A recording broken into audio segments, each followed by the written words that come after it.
In 1911, southeastern Comal County, Texas, centered around the agricultural communities near New Braunfels, Solms, Zorn, and the lower reaches of York Creek experienced a year shaped by national progress, local resilience, and growing tensions between tradition and modernity.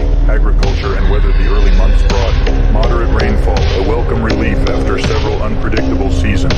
Cotton remained king in the region, especially in the flatter, flatland-prone areas east of New Braunfels. Farmers also produced sorghum, corn, and small herds of cattle, but cotton prices were volatile, leading to cautious optimism. Spring floods along York Creek and dry Comal Creek, though mild, exposed ongoing concerns about erosion and infrastructure, especially the condition of wooden bridges and low water crossings. Some German Texan families began experimenting with alfalfa and orchard fruit inspired by agricultural bulletins distributed by the State Extension Service, Community and Culture. The German-speaking heritage remained strong, with Lutheran and Catholic congregations holding bilingual services. Social life in 1911 revolved around the Grange halls, churches, and dance pavilions. The Snorkel Singing Festival in New Braunfels drew record attendance, highlighting the enduring pride in music and cultural heritage. Meanwhile, more English-language newspapers and school texts were making their way into rural classrooms, signaling a slow linguistic shift among the younger generation, education, and infrastructure. Rural schoolhouses such as those in Solms, Zorn, and Mission Valley struggled with funding and attendance, particularly during harvest season when children were needed in the fields.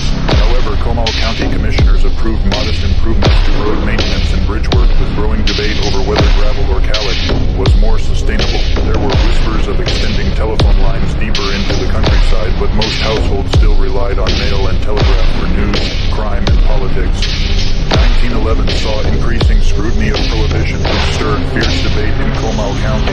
Though saloons were still operating in New Braunfels, dry advocates, many aligned with Protestant denominations, clashed with wet factions rooted in German Catholic and libertarian traditions. A sheriff's deputy was briefly in the spotlight, following a dispute over illegal gambling at a private gathering east of the Guadalupe River. The matter was quietly settled. Regional and national influence. The Mexican Revolution 1910–1920 was increasingly felt as Tejano families in southeastern Comal County reported relatives displaced by violence across the border. Laborers who once migrated north seasonally were now arriving year-round, leading to informal housing clusters near rail depots, the San Antonio Express and Neu-Braunfelser Zeitung regularly printed dispatches on the conflict, stirring both sympathy and anxiety. In some, 1911 was a transitional year, rural but no longer isolated.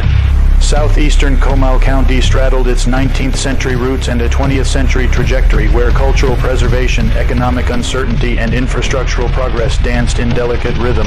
You said, how about in the southeastern part of Hayes County in 1911? Chat Gap said, in 1911, southeastern Hayes.